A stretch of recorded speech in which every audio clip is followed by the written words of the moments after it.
You've probably heard this saying before, idle hands is the devil's playground. Now relate that to your children and let that sink in for just a minute. What they do with their time now can and probably will affect them later in life. Adolescent drug use and the high school and college dropout rates are growing more and more. And so is just the poor attitude in general.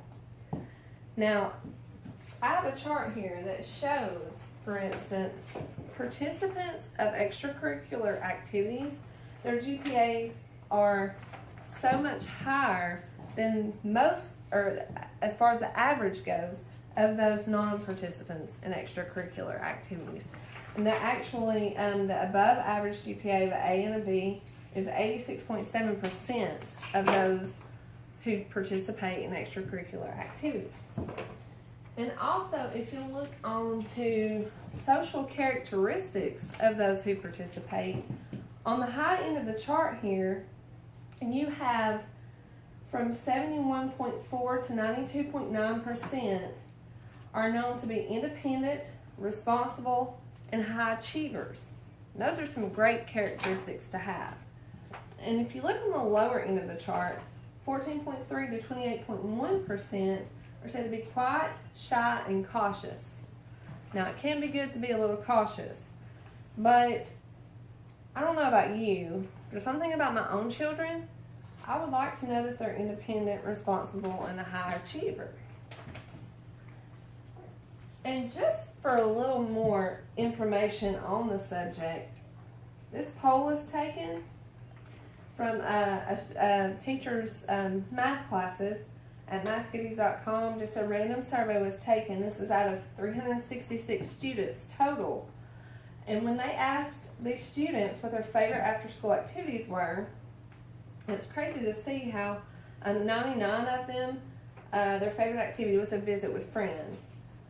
53 talk on the phone. Earn money was 44 students. School clubs was 22. Watch TV was 37. I actually thought that number would be a little higher. I'm surprised. But and also 45 students said play sports. So that's just some information to see kind of what you're looking at. Most of them said visit with friends. And while there's not necessarily anything wrong with visiting with friends, I would rather have my kids in things that can help develop them and can boost them in all aspects of life. Now, according to the stats, there's a great way that we can help them as parents, and that is to encourage them to be more active in extracurricular activities, in positive clubs and organizations and sports that can boost them in all areas of their life. So this is definitely a phenomenal way to help them excel in all areas.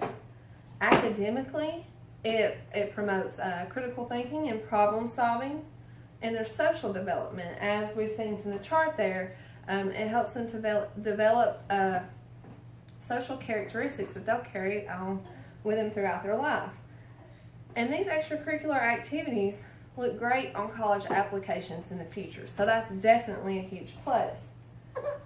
In addition to that, developing the core values, it helps them with time management, goal setting, like I said before, problem solving, motivation. It just really boosts their confidence and their self-esteem. So that's definitely a plus also. And going back to my first quote of idle hands being the devil's playground, these extracurricular activities will keep them out of trouble, because if they don't have anything to do with their time, they're going to find something negative to do with their time, more, or be at risk for finding negatives more than they would positives. So let's fill up their time with positive things.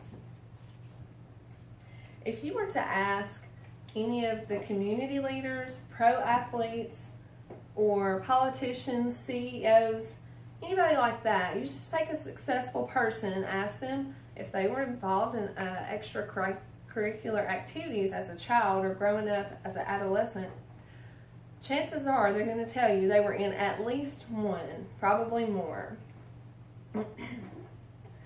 Now, a lot of parents are against extracurricular activities because they think it's just for fun, that it hinders them academically, that it costs too much money, and it just isn't important. And that's definitely not true. Now, some of the activities do cost more than others, but there are tons of programs that are free or very cheap. And this definitely does not hinder them academically if you don't overload them.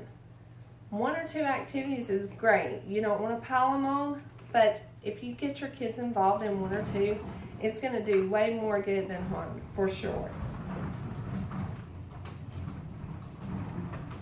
Now, the negative side of it is if you don't encourage your children for this, you're going to allow there to be more risk.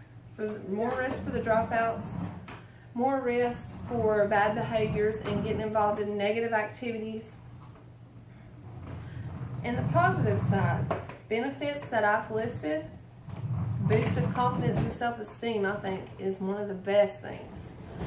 And for the older students in high school and maybe the upper middle school students, it looks great for college applications. They look at that. They look, if that space is blank, chances are in most of the higher league schools, they're not going to get in.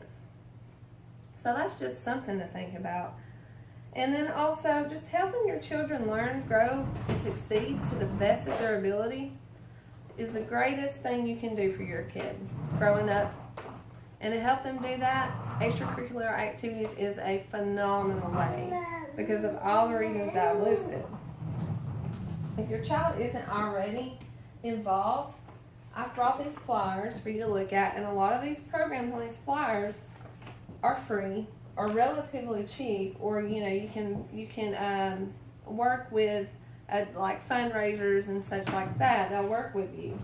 So you can look at these flyers and it gives you all kinds of information, contact numbers, and fundraisers, if you're on the low income and you're worried about that part. But it's definitely something to think about and to help your child learn, grow, and succeed to the best of their ability.